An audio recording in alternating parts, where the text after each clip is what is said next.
Hello, I'm David Cavlovic, presenting to you some Classical Muse.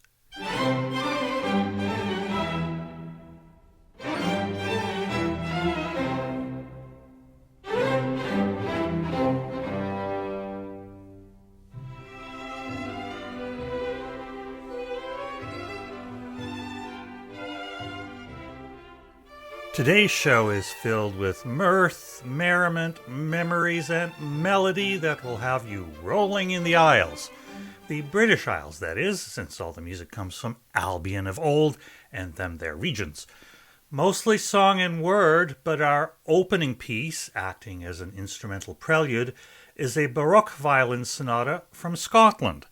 The famed but caustic Scottish fiddler Robert Mackintosh, who lived from about 1745 until 1807, and known as Red Rob due to the color of his hair, he's Scottish, go figure, was once described as, quote, a red-headed, bad-tempered violinist and composer from Perthshire who habitually gave offense to people he came in contact with, end quote. His violin sonata, which is from his Opus 1, shows an old-fashioned style by the time of the classical era, when Mackintosh lived, and showing more in common with the sonatas of Arcangelo Corelli and Antonio Vivaldi. Mackintosh, true Scottish fiddler that he was, also composed many jigs and reels that are a part of any Scot fiddler's repertoire, both in the British Isles as well as in New Scotland or Nova Scotia, Canada. To play Mackintosh's violin sonata in G minor without any of the fiddling tradition influencing its interpretation would be a big mistake, one that Toronto ensemble Puirt de Baroque does not make. Here they are performing the violin sonata in G minor by Robert Mackintosh.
Scottish-style Violin Sonata in G minor by the irascible 18th century fiddler Robert Mackintosh. We heard it performed by Toronto ensemble Puirt Baroque. To the 20th century now, and the music of a far more congenial personality, the Lancashire-born William Walton, who lived from 1902 until 1983. At the brash young age of 20, William Walton caused an uproar by setting the poetry of Edith Sitwell to music, and in so doing quickly established his fame as one of 20th century Britain's most important composers. Edith Sitwell had written a series of poems between 1918 and 1935 that she titled Facade. The poems are subtitled An Entertainment. Sitwell, who was 35 years old when the 20-year-old Walton set some of the Facade poems to music, or more accurately, musical accompaniment to recite a text, considered Walton to be her protege. Numerous versions of Facade exist, both as poetry and music. From the music point of view, Walton composed the music so that it could be performed without the text. But the best fun is when the text is recited over the music as originally intended. For this reason, the scoring of the music is for a chamber ensemble. After a private performance at Sitwell's home, the entertainment was first performed in public on the 12th of June 1923 at the Aeolian Hall in London, with Sitwell providing her own narration, and this performance achieved both fame and notoriety for its unconventional form. The public premiere of the entertainment was wonderfully scandalous. Sitwell recited her verses through a megaphone protruding from a decorated screen, while Walton conducted an ensemble of 6 players in his accompanying music. The press absolutely hated the whole thing. One contemporary headline read, "Drivel that they paid to hear." The Daily Express loathed the work, but admitted that it was naggingly memorable. The Manchester Guardian wrote of relentless cacophony. The Observer condemned the verses and dismissed Walton's music as harmless. In the audience were the likes of Evelyn Waugh, Virginia Woolf, and Noel Coward. Coward was so outraged by the avant-garde nature of Sitwell's verses and the staging, he marched out ostentatiously during the performance. The players did not like the work either. The clarinetist asked the composer, "Mr. Walton, has a clarinet player ever done you an injury?" Well, that's high praise if you ask me, and the public actually loved the whole spectacle. The work became immensely popular, no matter what format it was presented. We're going to hear a magnificent performance recorded in 1954 for British Decca Records of the original version. Edith Sitwell herself is one of the narrators. The other is famed British tenor Peter Pears. The English opera group ensemble is conducted by Anthony Collins. Here is Facade, an entertainment by Edith Sitwell and William Walton.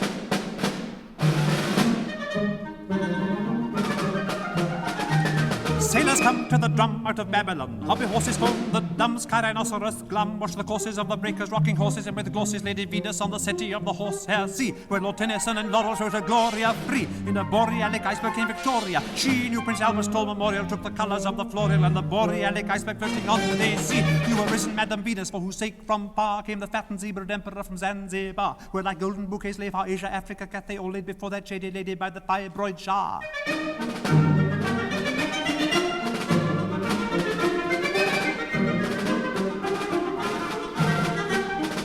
Fracas stout as any water butt came, stood with the backers both a-drinking the black tarred grapes' blood, plucked among the tartan leafage by the fairy wind, whose griefage could not wither like a squirrel with a gold star nut. Queen Victoria sitting shocked upon the rocking horse of a wave said to the laureate, this minx, of course, is as sharp as any lynx and blacker deeper than the drinks and quite as hot as any Hottentot without remorse. For the minx, said she, and the drinks you can see are hot as any Hottentot and not the goods for me.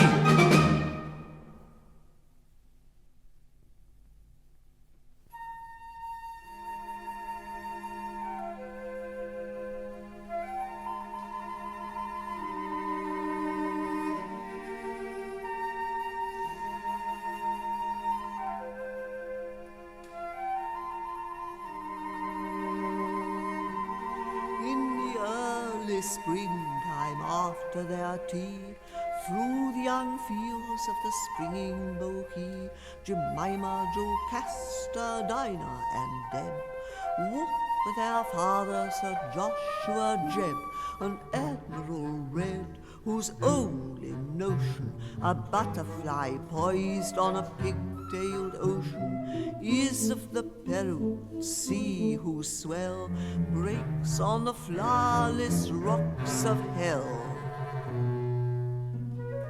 Under the thin trees, Deb and Dinah, Jemima, Jocasta walked, and finer their black hair seemed flax-leaf to see than the young leaves of the springing Bohea.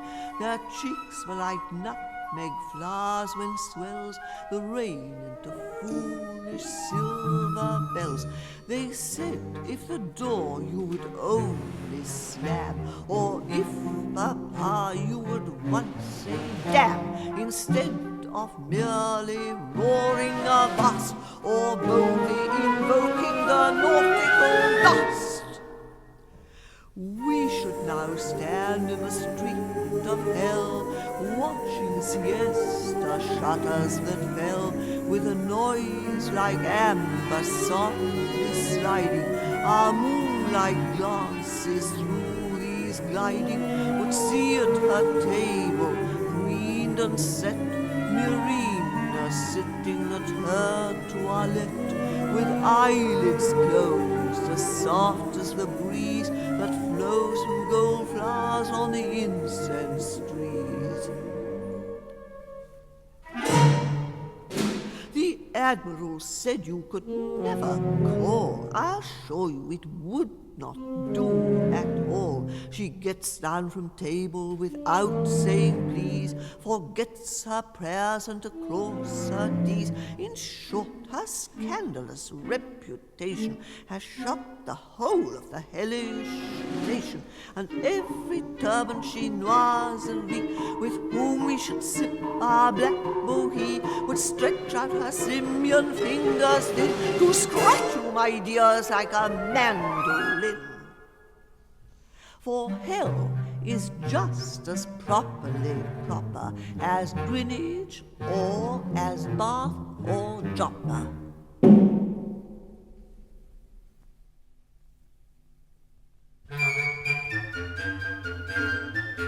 What are you staring at, mariner man?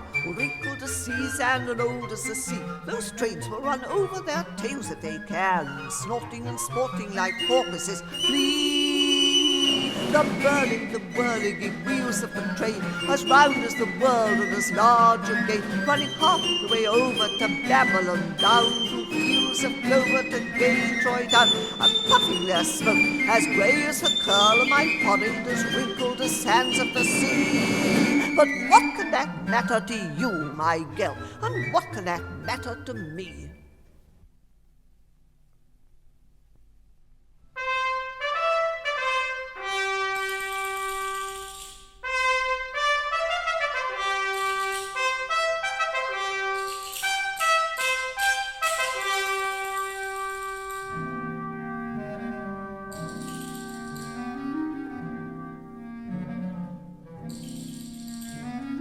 Long steel glass, the white soldiers pass, the light is braying like an arse. See the tall Spanish jade with hair black as nightshade, worn as a cockade, flee. Her eyes gasconade and her gown Hussars parade as stiff as a brigade. Tee-hee.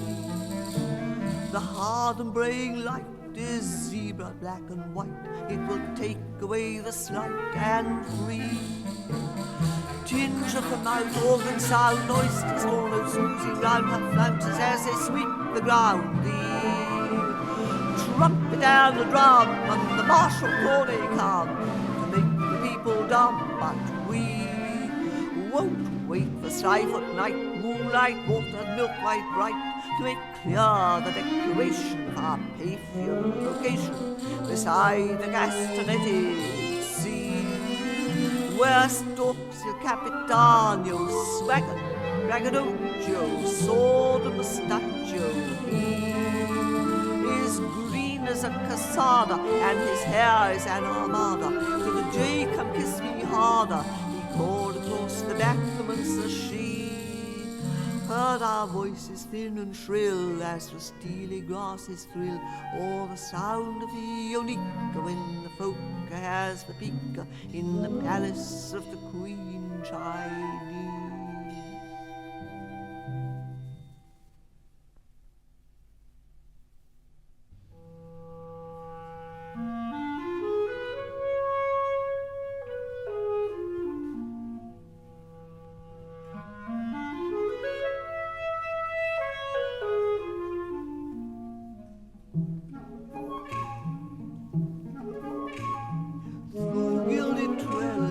Off the heat, Dolores, Inez, Manuccia, Isabel, Lucia, mock-tide the flies.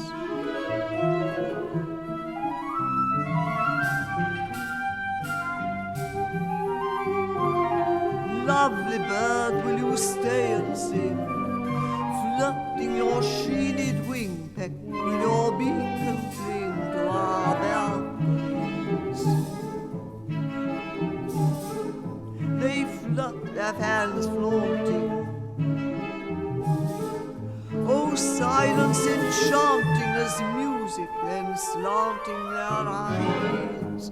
Like gilded or emerald grapes, they take mantilla scapes, hiding their simian shapes' eyes. Each lady, our spadille is done, dance the quadrille from hell stars to Seville. Surprise, their siesta, Dolores said.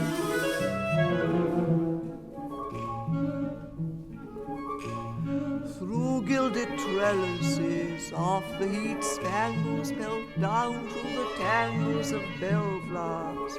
Each dangles her castanets, shutters fall while the heat mutters, with sounds like a mandolin or tinkle tambourine.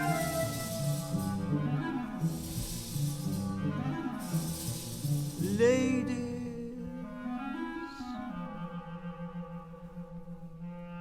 time dies.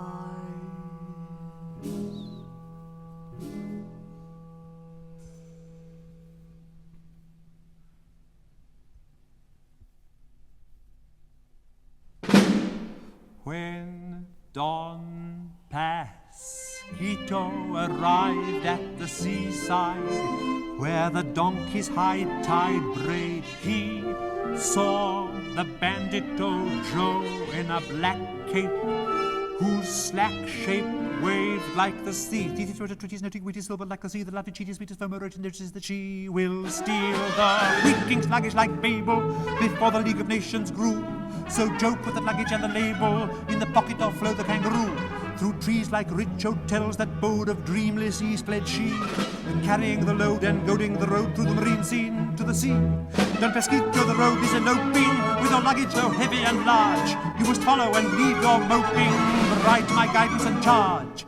When Don Pasquito returned from the road's end, where vanilla-colored ladies ride, from Sevilla his mantilla'd bride and young friend were forgetting their mentor and guide. For the lady and her friend from Le Touquet in the very shady trees upon the sand, were plucking a white satin bouquet of foam, while the sand's brassy band blared in the wind. Don Pasquito hid where the leaves drip with sweet, but a word stung him like a mosquito. For what they hear, they repeat.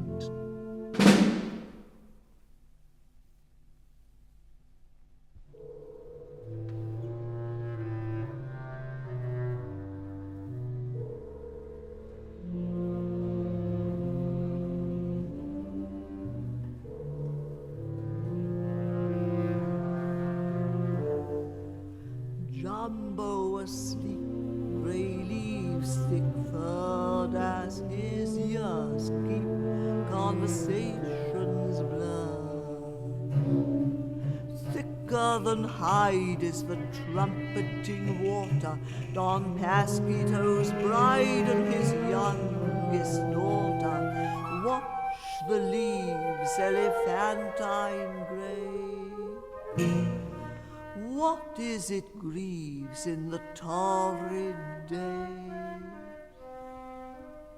Is it the animal world that snores, harsh and inimical in sleepy pores?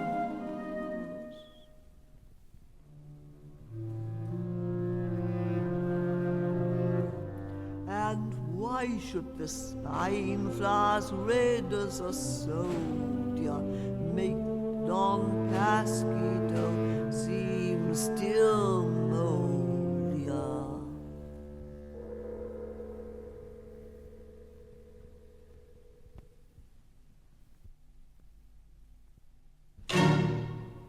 In a room of the palace, black Mrs. Behemoth gave way to wrath on the wildest malice.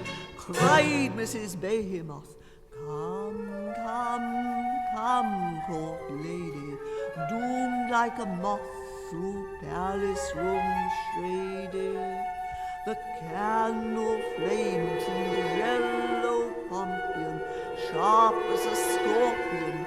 Nobody came, only a bugbear air unkind, that bud for papoose, the young spring wind, blew out the candle. Where is it gone? To flat Coromandel rolling on.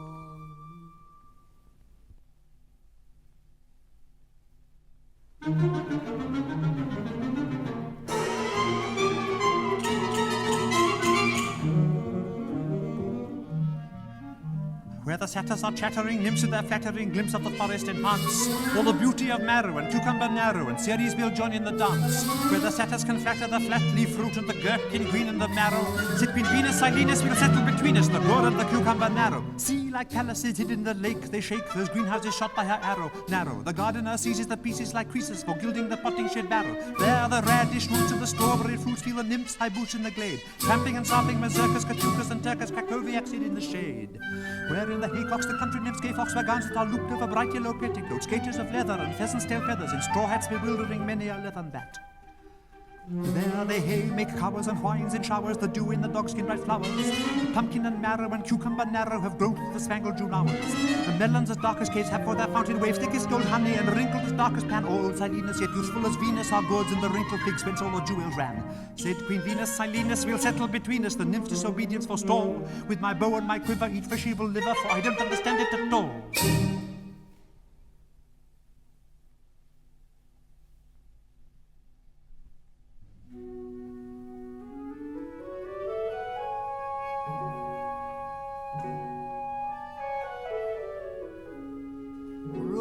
And Alice, oh, the pretty lasses with their mouths like a calice and their hair a golden palace, through my heart like a lovely wind they blow.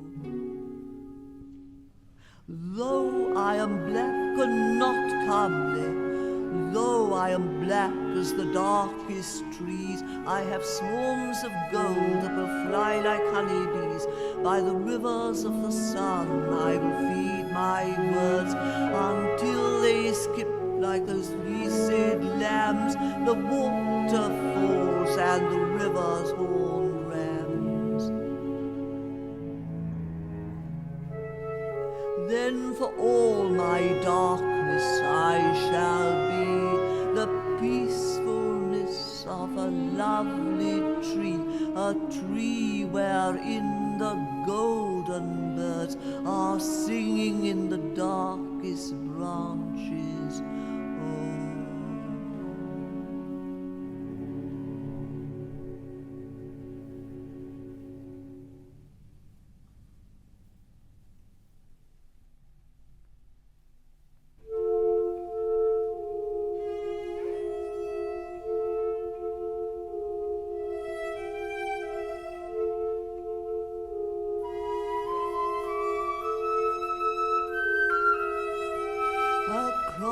The thick and the pastel snow, two people go.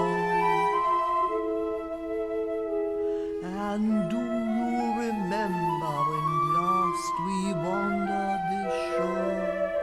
Ah, no, for it is cold-hearted December.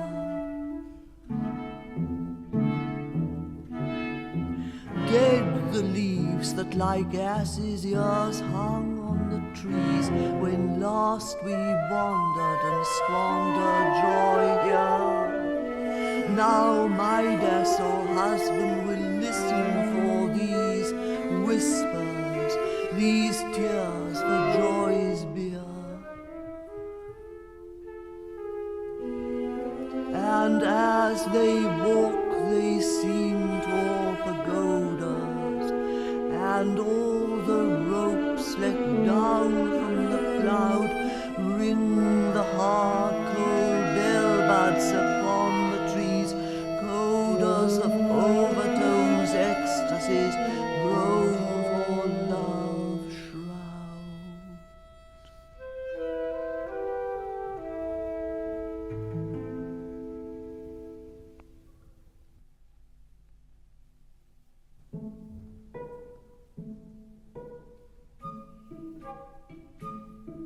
That hobnail goblin, the bob-tailed hob, said it is time I began to rob for strawberries, bob, hobnob with the pearls of cream like the curls of the dairy girls, and flushed with the heat and fruitish ripe are the gowns of the maids who dance to the pipe. Chase a maid, she's afraid. Go gather a bob-cherry kiss from a tree, but don't, I prithee, come bothering me, she said, as she fled. The snouted satyrs drink clouted cream neath the chestnut trees as thick as a dream, so I went and leant where none but the dotish coltish wine nuzzled my hand for what it could find. As it may, I said, don't touch me, sir, don't touch me, I say. You'll tumble my strawberries into the hay. Those snowmounds of silver that be the spring has sucked his sweetness from, I will bring with fair hair plots and with apples chill. For the great God Pan's high altar I'll spill not one. So in fun we rolled on the grass and began to run, chasing that gorgeous satyr, the sun. Over the haycocks away we ran, crying, here be bells, a sun and a span. But Silenus has seen us, he runs like the rough satyr's on. Come away.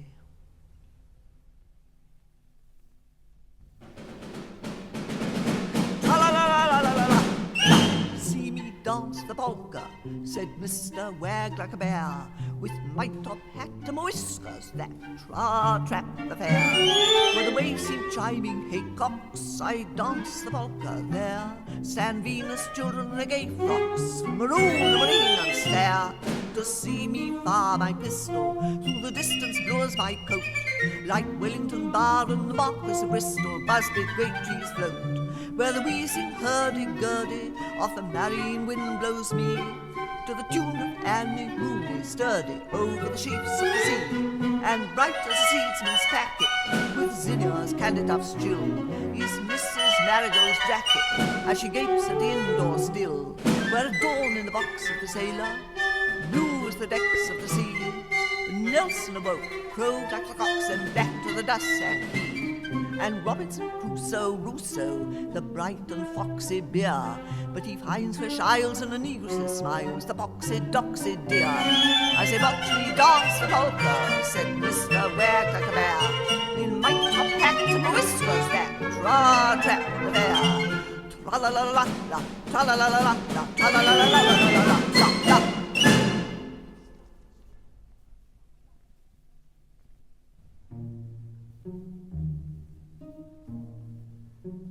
Cried the navy blue ghost of Mr. Bellacre, the Allegro Negro cocktail shaker. Why did the cock crow? Why am I lost down the endless road to infinity tossed?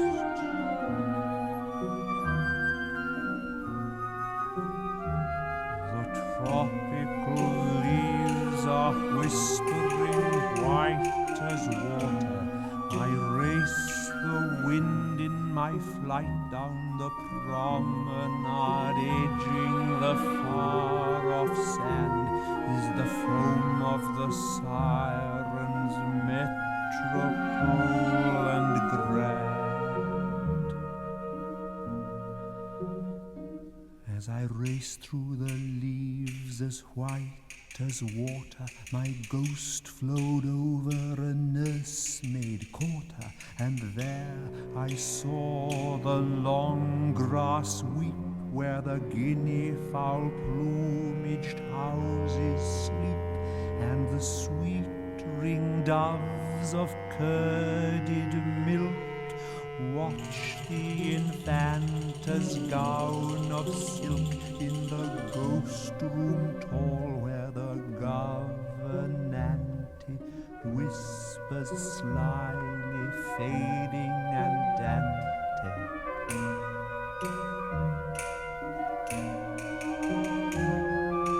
In at the window then looked he, the navy blue ghost of Mr.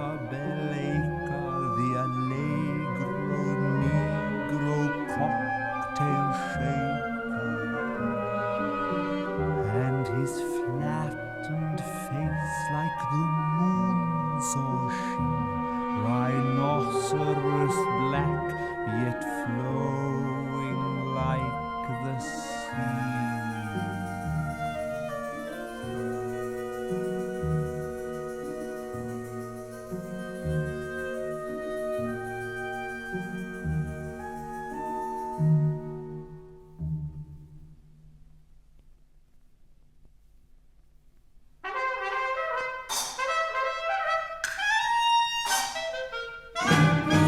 Something lies beyond the scene, the English marine obscene horizon. In hell, black as a bison. See the tall black aga on the sofa in the Allegro, his bell rope, mustache clear as a great bell. Waves in 1880 busters come, late the tambourines of rustling foam. They answer to the names of ancient dames and shames, and don't recall horizons their home. Coldly peace Chinese as these black armored fleas that dance the breeze is seeking for horizons wide from our horizons. In a wide vermilion pavilion by the seaside, the doors clang open and hide where the wind died. Nothing but the princess cockatrice lean, dancing a caprice to the wind's tambourine.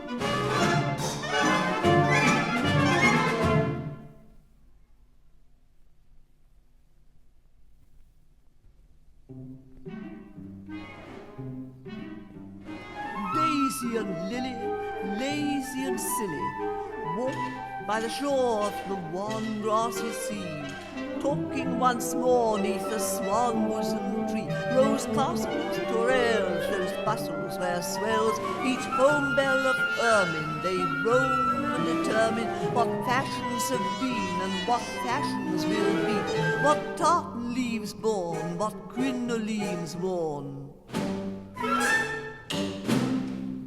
By Queen Thetis, pelisses of tarlatan blue, like the thin-plaided leaves that the castle crags grew, or velour d'Affront on the water god's land. Her hair seemed gold trees on the honeysuckle sand, when the thickest gold spangles on deep water seen were like twanging guitar and like cold mandolin, and the nymphs of great caves with hair like gold waves of Venus more tarlatan.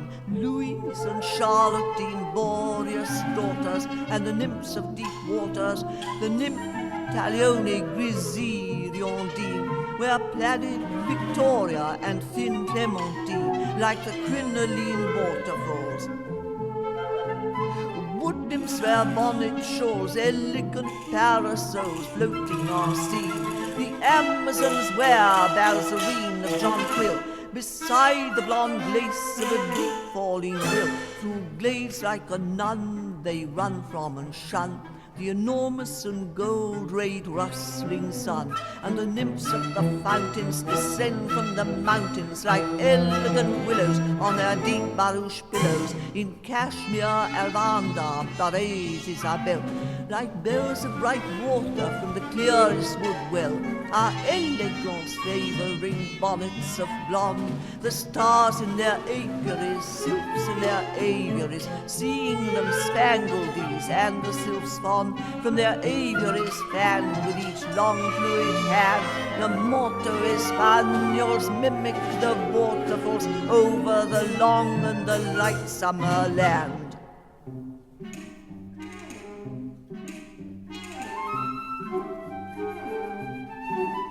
So Daisy and Lily, lazy and silly, walked by the shore of the wan grassy sea, talking once more neath the swan bosom tree. Rose castles, torels, rose battles, morels of the shade in their train hollow. Ladies, how vain hollow! Gone is the sweet swallow, gone Philomel.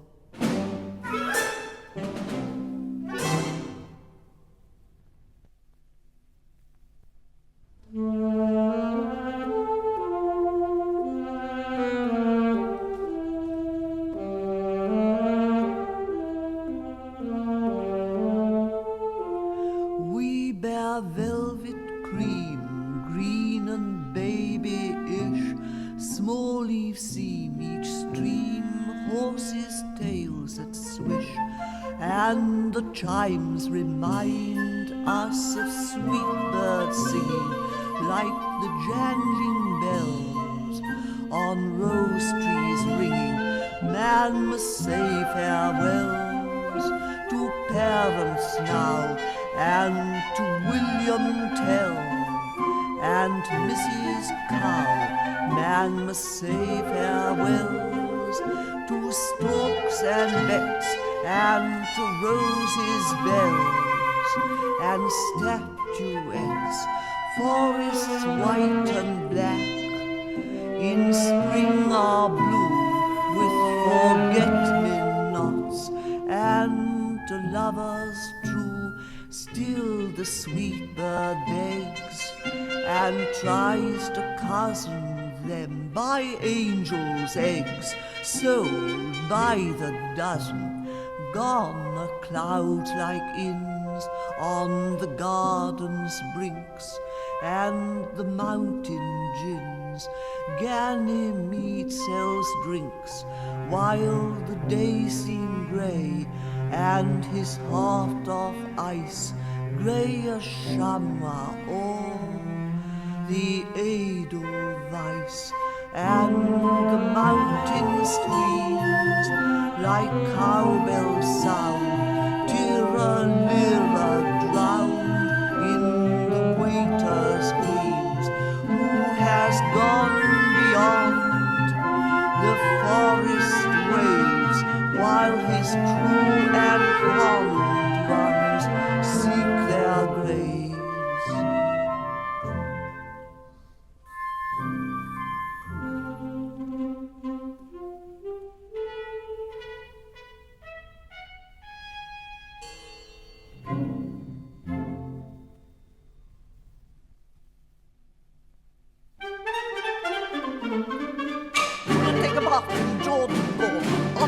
Sabbath on the peaceful days of the huntsman playing on his own bagpipe, boring to death the pheasant and the snipe, boring the ptarmigan and grouse for fun, boring them worse than a 9-bore gun, till the flaxen leaves where the plumes are ripe, but the tartan wind are droning in the pipe, when they heard Macpherson say, "Where do the waves go? What hotels hide their bustles and their gay umbrellas? And wood-da-barum for me.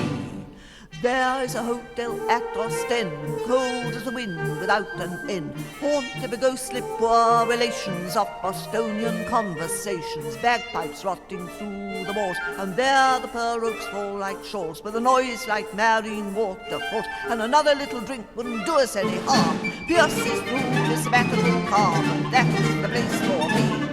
So do not take a bath in Jordan, Lord, on a holy Sabbath on the peaceful day, or you'll never go to heaven. Gordon Macpherson, and speaking purely as a private person, that is the place, that is the place, that is the place for me.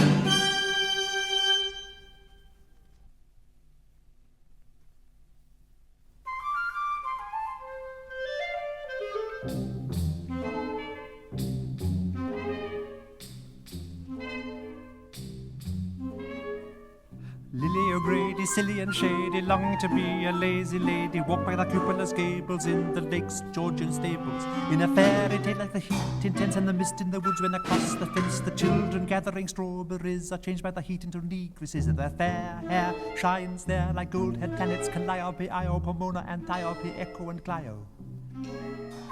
Then Lily O'Grady, silly and shady, sauntered along like a lazy lady. Beside the waist hiccups her gown with touches of satin, the colour of shining green daffodil. Her fond-de-roll parasol was a great gold sun, all the haycock shining. But she was a negress black as the shade, the time on the brightest lady laid. Then a satyr dog-haired as trunks of trees began to flatter, began to tease. And she ran like the nymphs with golden foot that trampled the strawberry buttercup root in the thick go-do as bright as the mesh of dead Penelope's golden flesh.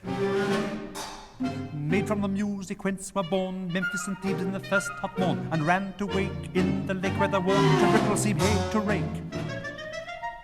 And Charlottine, Adeline, round rose bubbling Victorine, and the other fish express a wish for mastic mantles and gowns with a swish, and bright and slight as the poses of buttercups and of roses, and buds of the wildwood lilies, they chase her as frisky as billies.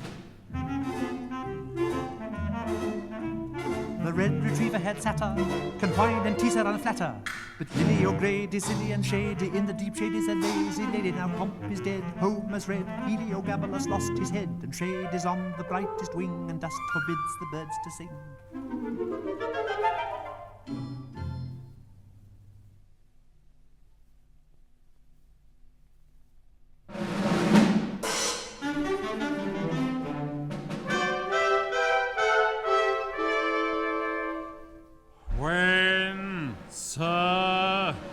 Beelzebub called for his syllabub in the hotel in hell where Proserpine first fell, blue as the gendarmerie where the waves of the sea rocking and shocking the barmaid. Nobody comes to give him his rum, but the rim of the sky hippopotamus glum enhances the chances to bless with a benison. Alfred Lord Tennyson crossing the barlade with cold vegetation from pale deputations of temperance workers, all signed in memoriam, hoping with glory to trip up the laureate's feet, moving in classical meters. Like balaclava, the lava came down from the roof, and the sea's blue wooden gendarmerie took them in charge while Beelzebub roared for his rum. None of them come. The most entertaining entertainment, properly titled Facade. The poems were by Edith Sitwell, the music by William Walton. We heard it recited by Edith Sitwell herself, as well as by British tenor Peter Pears, the personal partner of composer Benjamin Britten, Who would deny it, but was definitely influenced himself by William Walton. The English opera group Ensemble was conducted by Anthony Collins. You're listening to Classical Muse, a 2-hour program of the finest recordings of great music issued on compact disc. The show is heard regularly at this time across Canada on your local campus and community radio station, on the YouTube channel Talking Albums, and in Europe on CITW Radio from Helsinki, Finland. I'm your host, David Cavlovic. From 1923, we jump ahead almost 100 years for our next album, one of my absolute favorite releases of the past few years.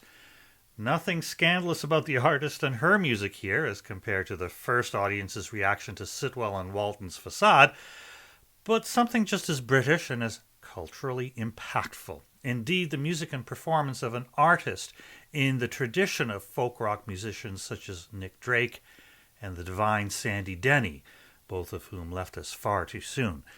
But Sarah McQuaid is very much with and amongst us. Spanish-born, American-raised, and British-domiciled, McQuaid, just by the nature of this journey, was folk music born. Her tours are always big sellers wherever she goes, and for good reason. Sarah McQuaid's voice, playing, and music are incredible to experience. In 2020, McQuaid was planning on recording a live album in a church near where she lives in the English coastline county of Cornwall on the island's southern tip. In the town of St. Buryan, the parish church, which sits on land that has had a church building since at least 930, dates from the late 19th century. It is an acoustic marvel to my ears. A live concert with people in the pews was a great idea. There was just one problem: COVID. That was not part of the original planning, of course. But Sarah McQuaid and recording engineer and producer Martin Stansbury still decided to press on with the project and to try to recreate what one would see and hear if they were at a live show. However, something extra emerged. Now, I have quite a number of recordings made during the period of COVID lockdown. The one common denominator of all these recordings, and especially of the music composed, if not performed, during this period of world isolation, is the imposed intimacy of solitude, which now could be shared globally via the internet. We were alone, but we were alone together, and art was our online connection. I think there are future dissertations to be written about music during COVID. This is one disc that should be part of the study. Sarah McQuaid and Martin Stansbury eventually titled this CD release the St. Buryan Sessions, and it was all recorded in one day on July 1st, 2020, which is, of course, also Canada Day. St. Buryan, by the way, was a 6th century Irish princess who made her way to Cornwall and set up a hermitage. So here we are with the Solitude again. This is a disc of 15 songs consisting of original tunes as well as old standards. The recording is absolutely gorgeous. This is one of the best engineered discs I've heard issued in the past decade or so. The sound is as warm as the analog recordings of the great folk artists of Britain from the 1960s and 70s. If you're listening to this show using high-end audio, especially if you're listening through high-end headphones, you're in for a sonic treat. Here is Sarah McQuaid's album, The St. Buryan Sessions. The sweetness of the berry doesn't take away the pain of the briar when it stabs you in the hand, but the power of your craving for the fruit among the thorns is driving you to risk another chance. Sweetness and pain, summer sun and autumn rain.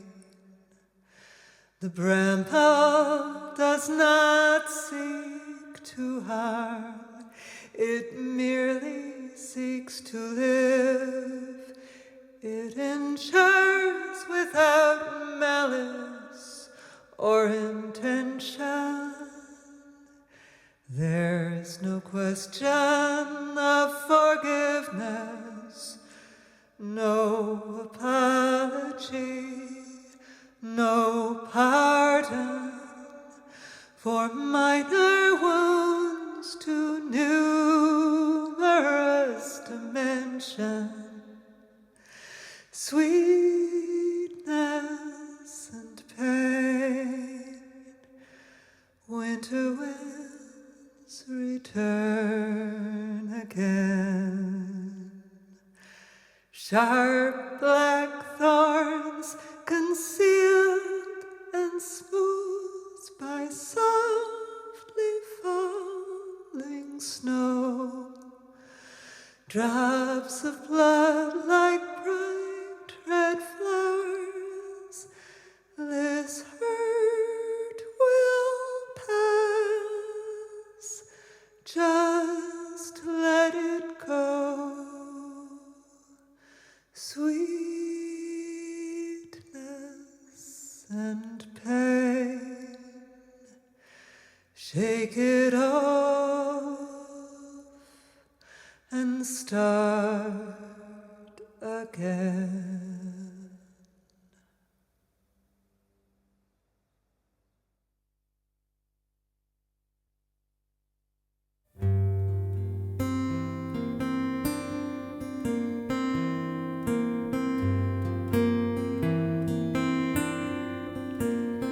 I hear the wolf at the door.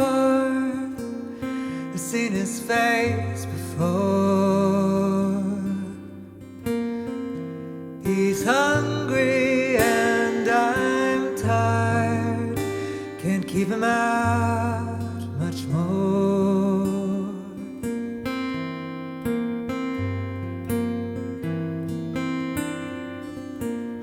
And through a check in the blood, I watch him pace the line. I better step back from the window. He's only biding his time.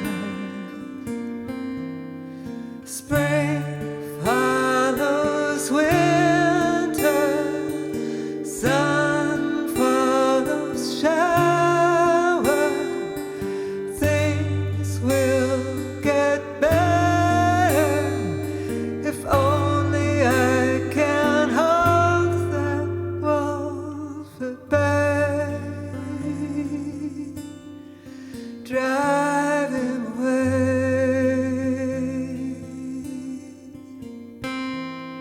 The sun goes on rising every day. I'm keeping the faith. I'm still in the race. I'm marking down the time till I can get to a better place.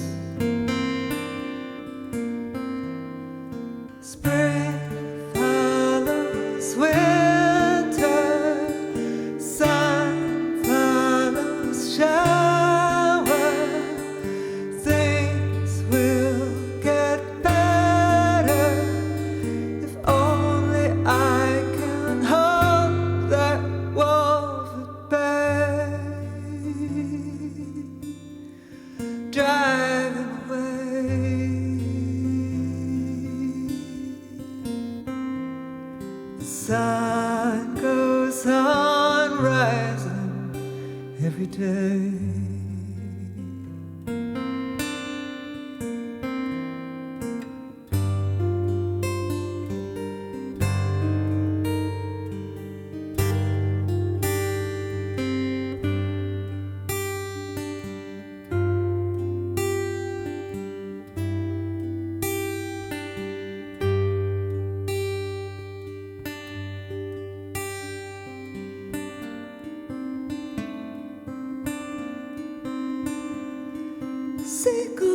fly in cloudy skies.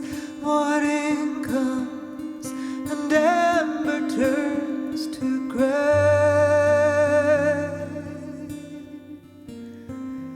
Ooh. The sun goes on rising every day. And the time will come when I don't feel this way. Seagulls fly in cloudy skies. Morning comes and amber turns to gray.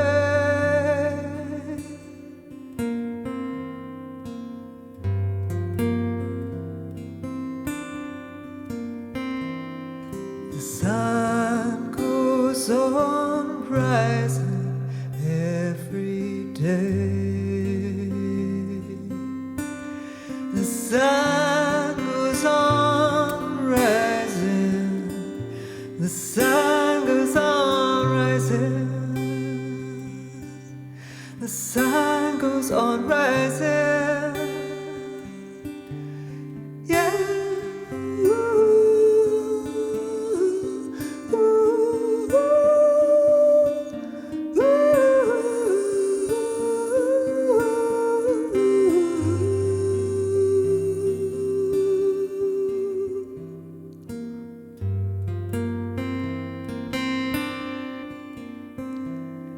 The sun goes on rising every day.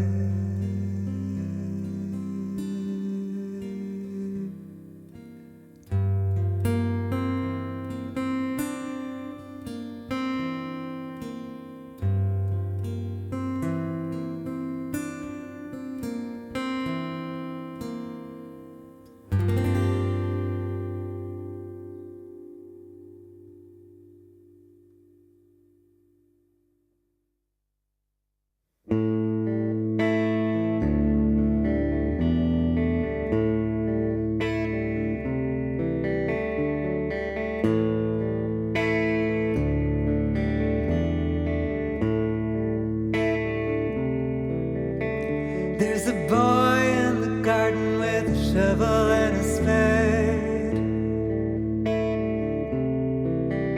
He's gonna dig himself a hole that's the biggest ever made. Boy in the garden, shovel and spade, biggest hole ever made. I say, I know you're having fun, I don't wanna make a fuss, but if you dig any deeper, it could get dangerous.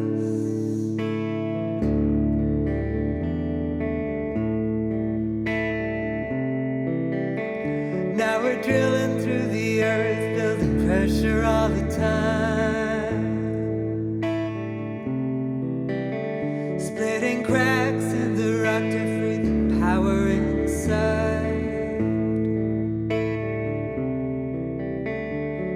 Drilling through the earth, pressure all the time, cracks in the rock, power inside. Some things are better left buried down under the crust, and if we dig any deeper, it could get dangerous.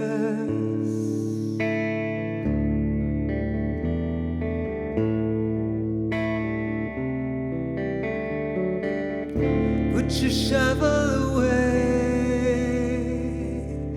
time to call it a day. Sometimes the way to fix a problem is to turn the pressure off, 'cause if you dig any deeper, it could get dangerous.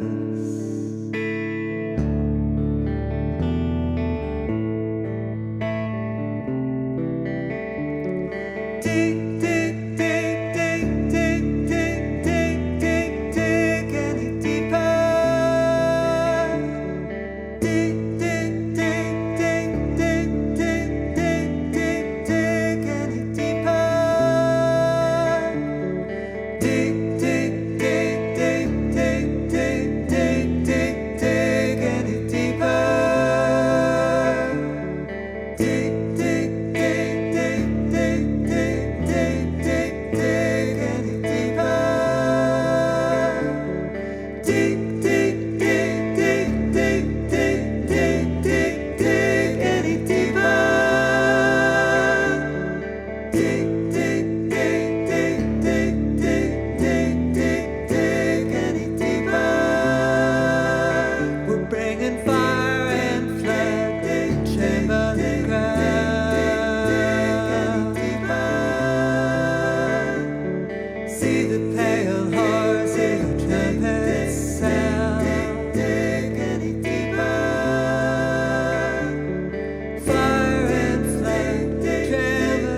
above us, the comfort in darkness, pale clouds in a blanket of sky. The light from my window, the trees lost in shadow, we'll likely have frost later on tonight. It's cold, I should go back inside, where I know that it's warm if I sit near the fire. And as I stand shivering, the mist from my breathing forms tendrils of smoke that drift lower and higher. Orion, the hunter, is low in the sky. The guiding star is blue. I ask myself yet again, what is this world coming to?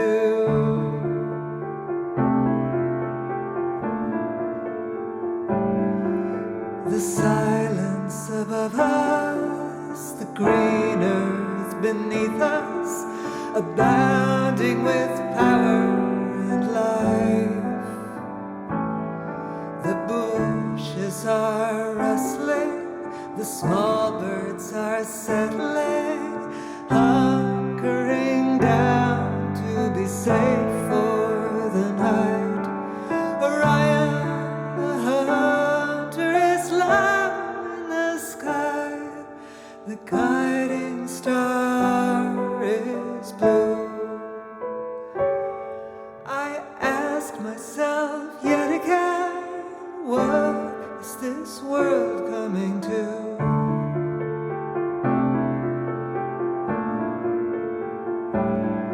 As the night becomes colder and darker, more stars will appear in the sky. Tiny pinpoints of light,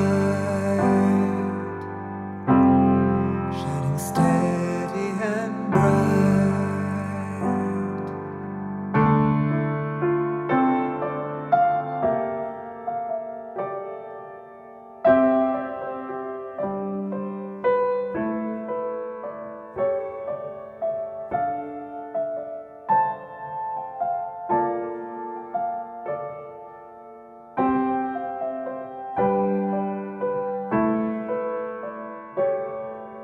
The silence above us, the comfort in darkness, pale clouds in a blanket of sky.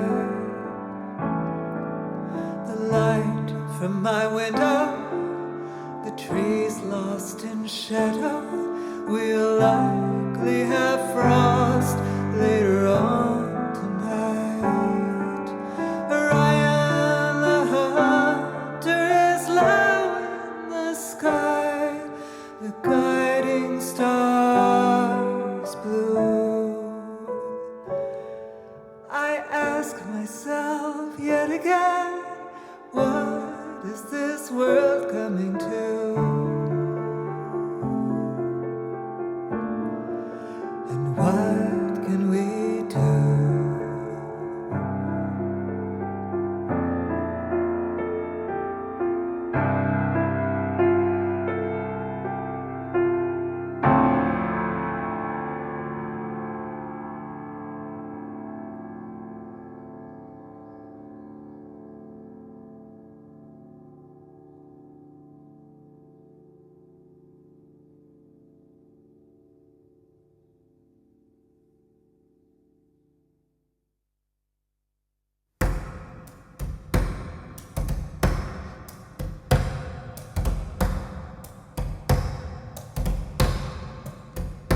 There's a sparrow at my window and he's spoiling for a fight.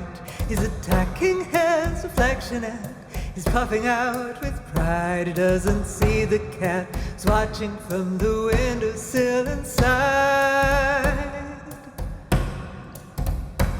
She's stares at him intently with her gorgeous golden eyes, while he flaps and struts and chatters in a futile exercise. He can't banish the invader, though he tries and tries and tries. He could have built himself an nest instead of battling the stranger, but the image in the window pane is all that seems to matter. It's his enemy, a nemesis to hate and fear forever.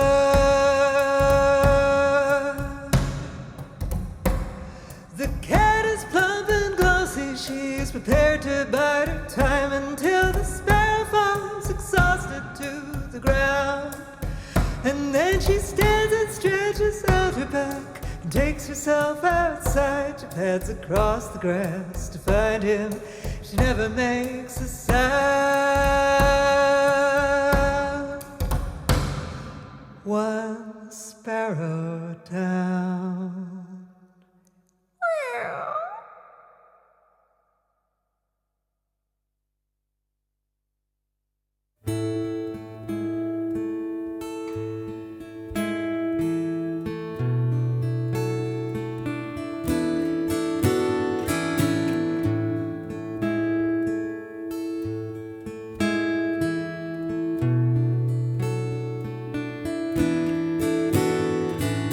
Charlie's gone home now.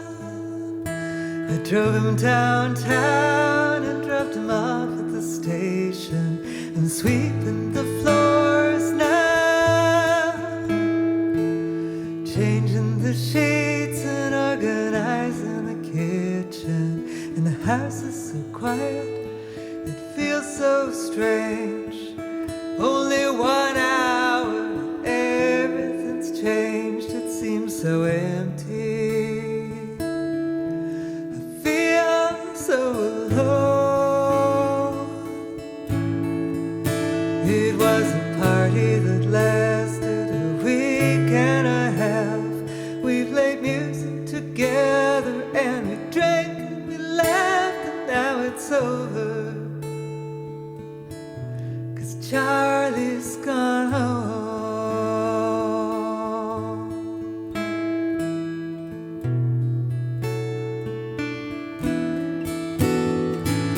Came here one evening,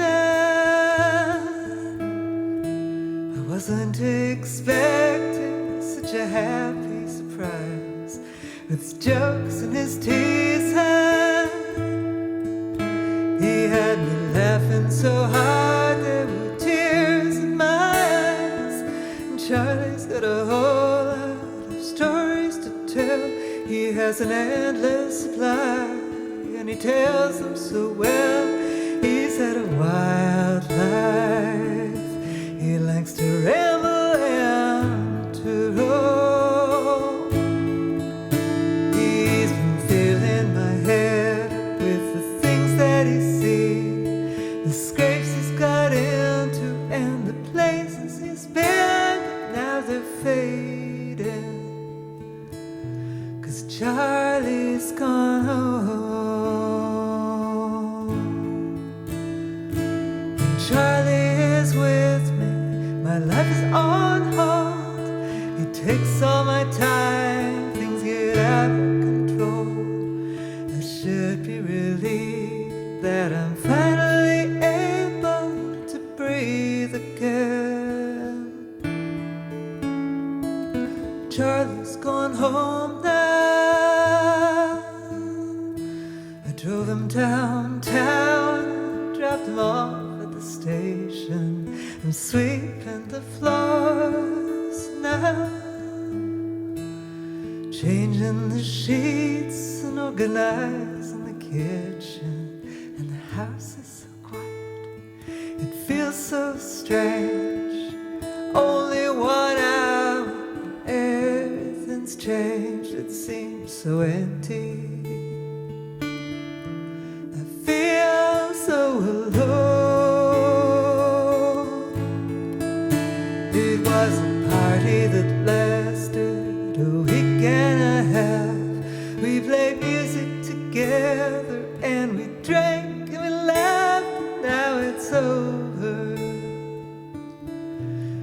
Charlie's gone home.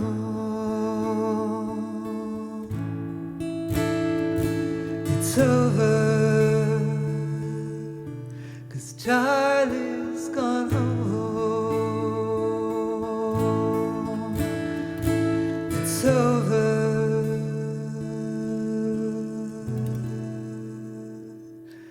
'cause Charlie's gone home.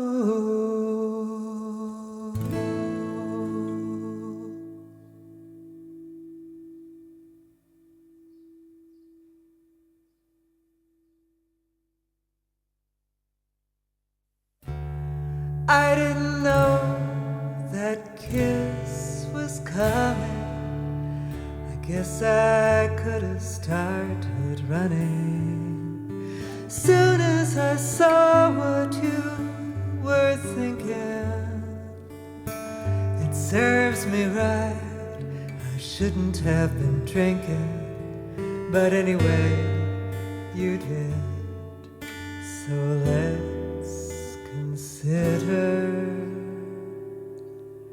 what are we gonna do about it? This little thing that you and me have started. Tonight is not enough. I might just fall in love with you. What are we gonna do?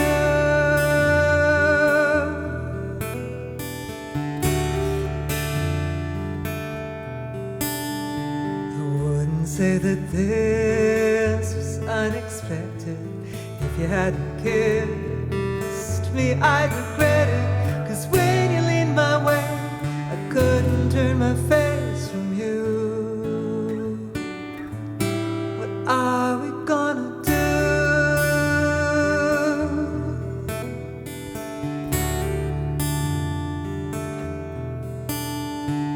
This could be the end. Something dangerous too, but right now it's all new. I don't know what way to play it in the light of day. We might not make it. I don't know if it's real. Don't know how to deal with you. What are we gonna do?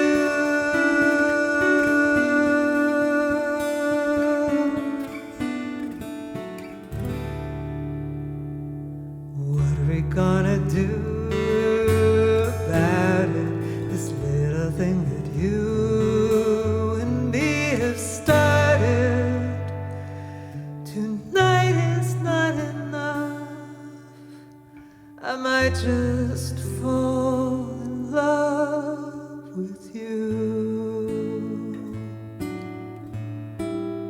What are we gonna do?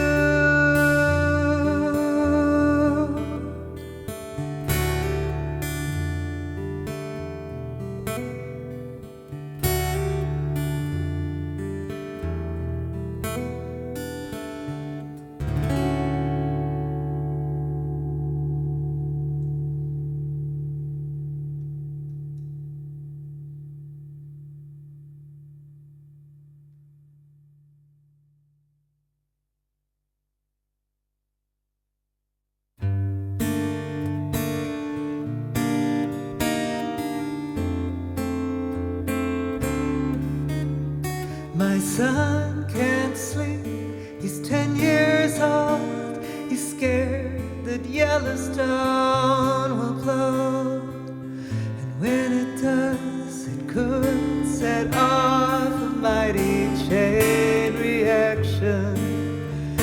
Volcanoes round the world exploding, darkened skies and lava flowing. His mind won't let it go. He's 10 years old. I try to tell him not to worry.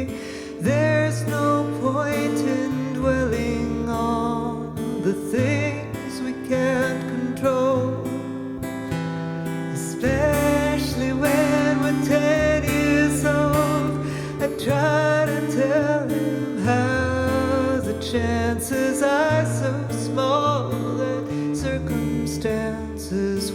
combine to trigger that eventuality.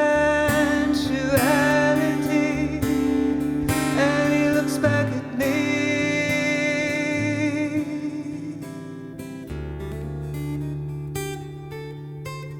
He says, I know that, but even so, my mind won't let it go.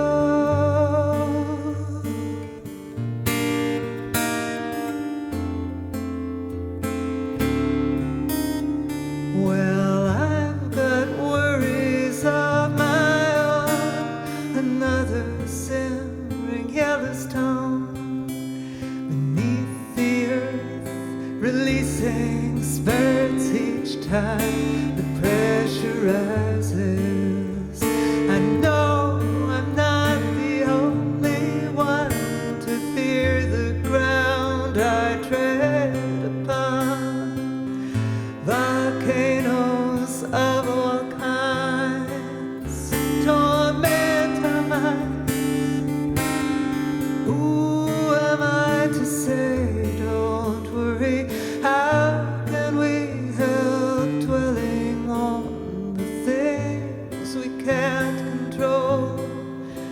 Even if we're more than 10 years old, the sea of molten rock below us haunts our dreams and undermines us, causing us to falter as we struggle on our way, just trying to live each day.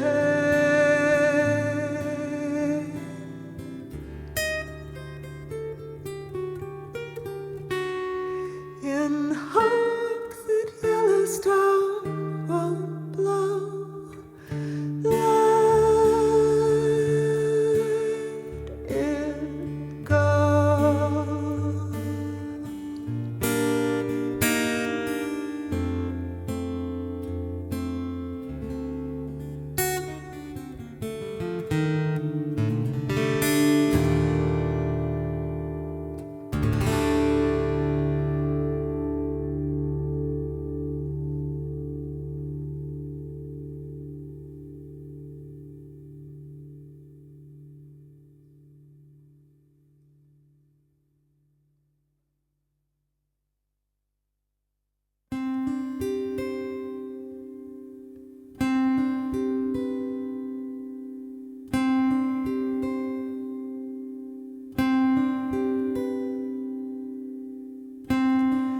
What are we doing here now?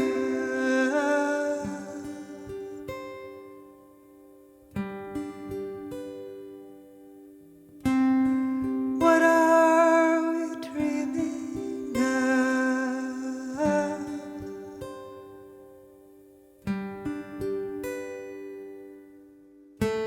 Up and down the street, if we only had time, if we only had one more day, if we only had time to love.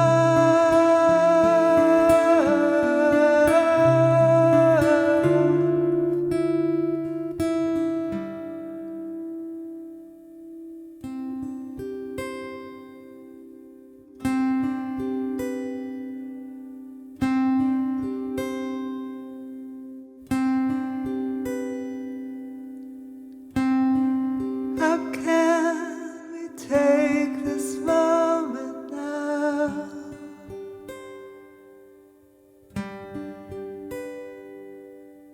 and try to make it better now?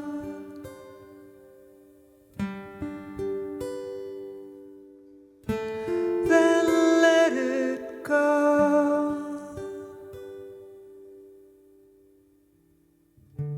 If we only had time,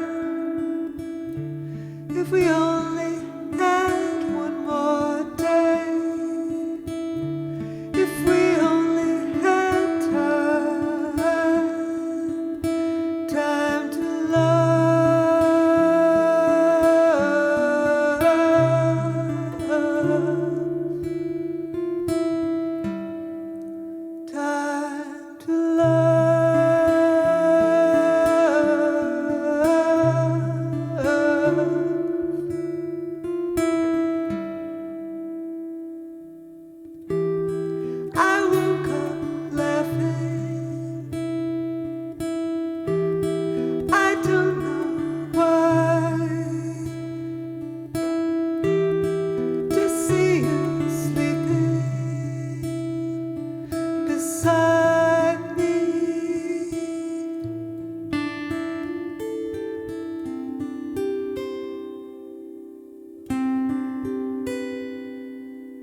Since you went away, the days grow long, and soon I'll hear old winter's song. But I miss you most of all, my darling.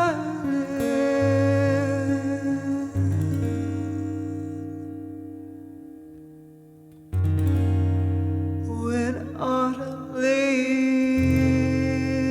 start to fall, c'est une chanson qui nous ressemble. Toi qui m'aimais, moi qui t'aimais, nous vivions tous les deux ensemble. Toi qui m'aimais, moi qui t'aimais, mais la vie sépare ceux qui s'aiment tout doucement.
too far to fall,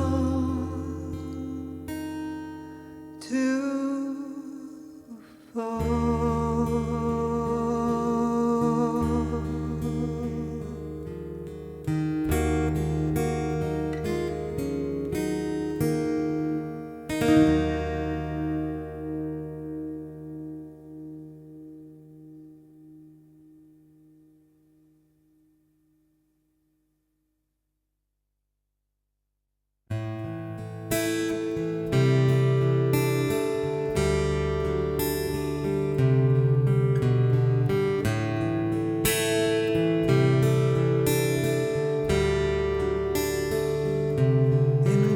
Cathedral, I read through the names on the wall, and I think of them all, I think of them all.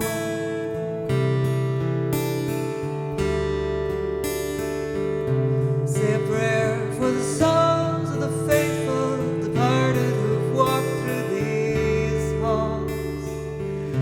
Say a prayer for them all. Say a prayer for them all.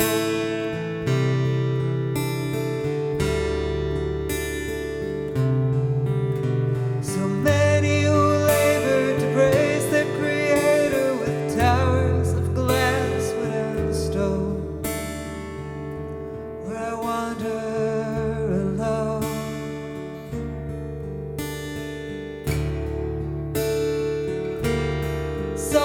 Flesh and bone,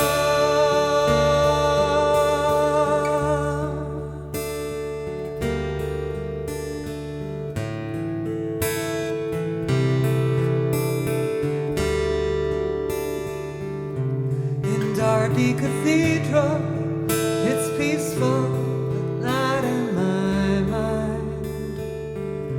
No peace can I find, no peace can I find.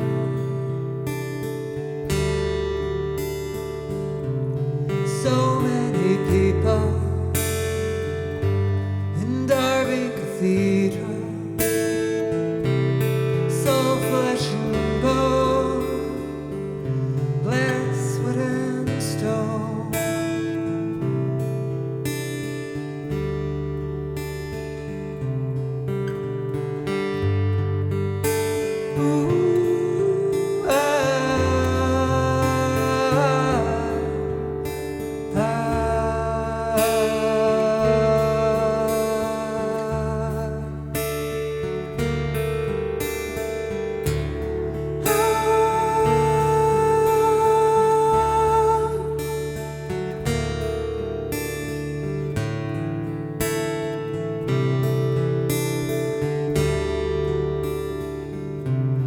Derby Cathedral, I read through the names on the wall, and I think of them all, I think of them all.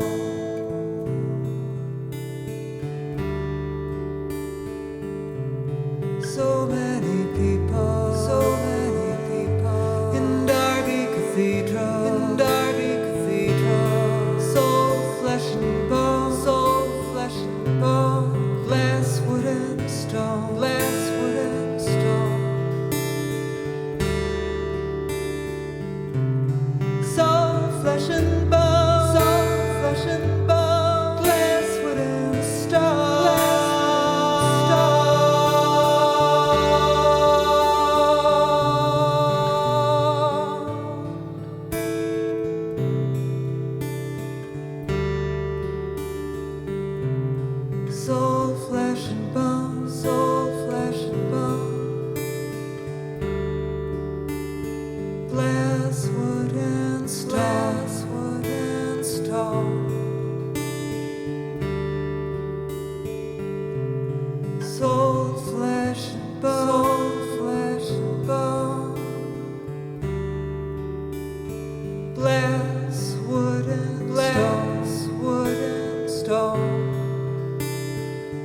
my name carved in stone.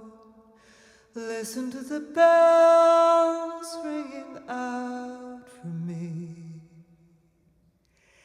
In Derby Cathedral I found my last home. I found my last home.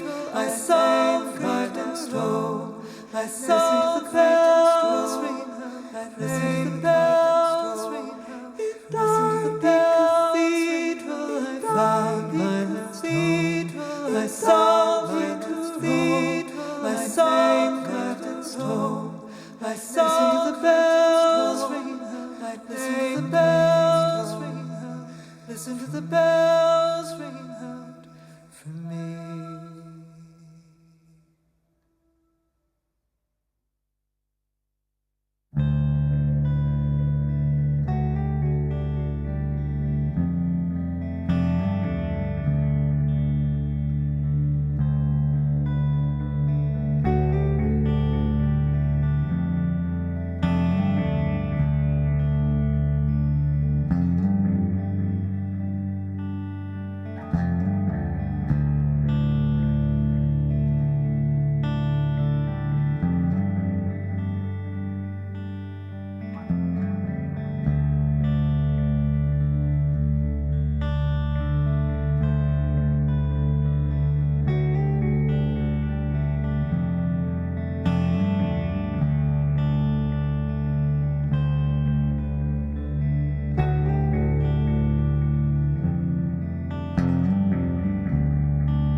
by such small degrees we don't notice the change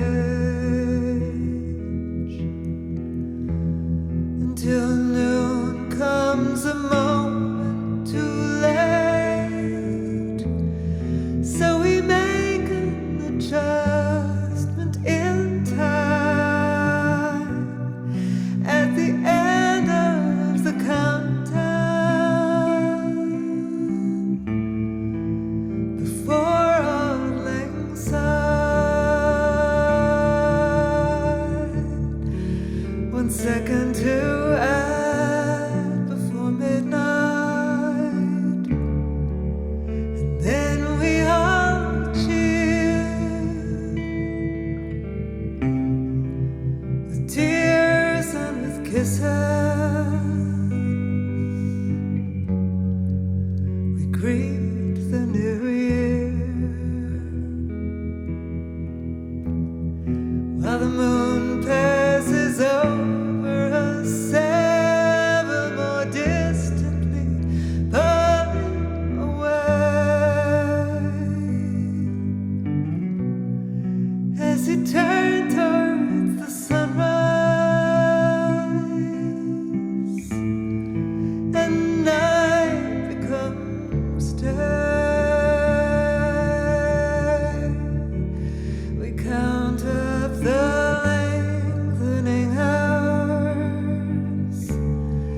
that remain till the end comes too soon for an earth spinning under the tug of the moon.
It's a long, long road from here down to the sea, but it's the only thing that keeps your love with me.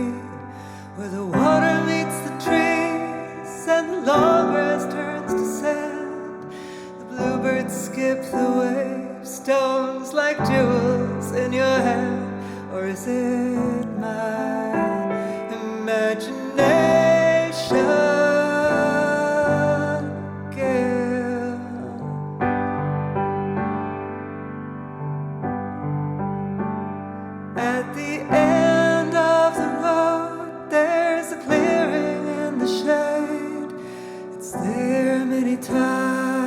My love and I have laid the path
skip the waves, stones like jewels in your hand? Or was it my imagination?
left this world too soon to ever know you.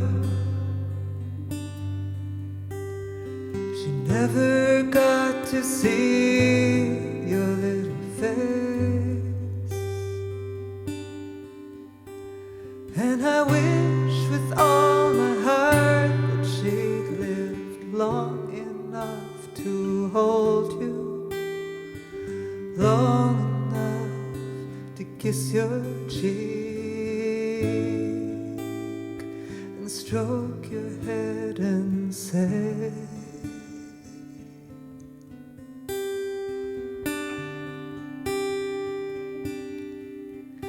are you still awake? Go to sleep, child.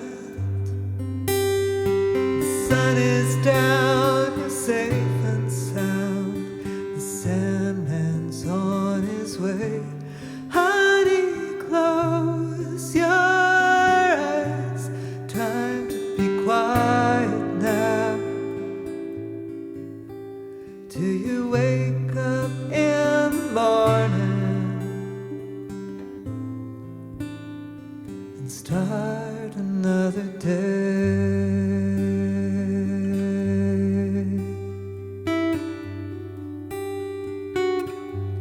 Another day.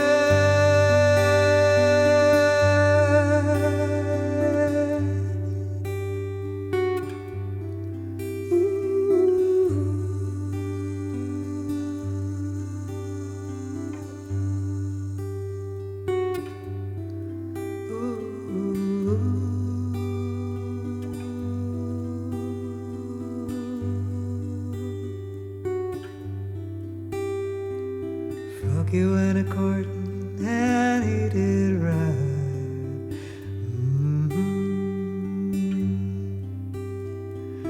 Froggy went a courting and he did right. Sword and pistol by his side.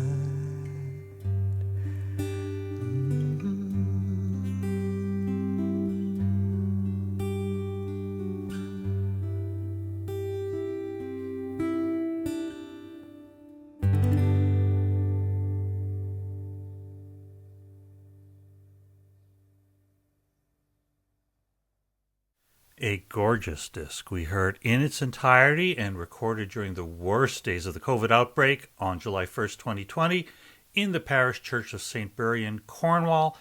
That was British-based folk musician Sarah McQuaid and her album The St. Buryan Sessions, one of my favorite releases of the past 5 years on CD. That's it for this session of Classical Muse. Join me again next time for more great music heard in great performances issued on compact disc. I'm David Cavlovic. Thanks for listening.